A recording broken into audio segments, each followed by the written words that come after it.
আসসালামু আলাইকুম। আপনারা সবাই কেমন আছেন? আশা করি সবাই অনেক ভালো আছেন।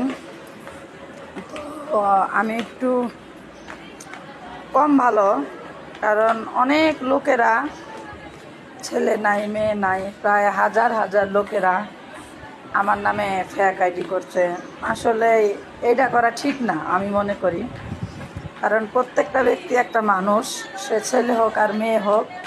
তো যার যার আইডি দিয়া, যার যার ভিডিও দিয়া, যার যার ছবি দিয়া আইডি খুললেই তো হয়।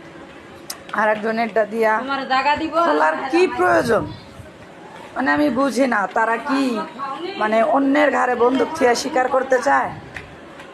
তাইলে এটা সবচেয়ে বড় বোকামি, কারণ অন্যের দিয়া কোনোদিন উপরে ওঠা যায় না। উপরে উঠতে হইলে নিজের যোগ্যতায়, নিজের অভিজ্ঞতায় উঠতে হয়, অন্যেরে দিয়া কখনো সম্ভব হয় না।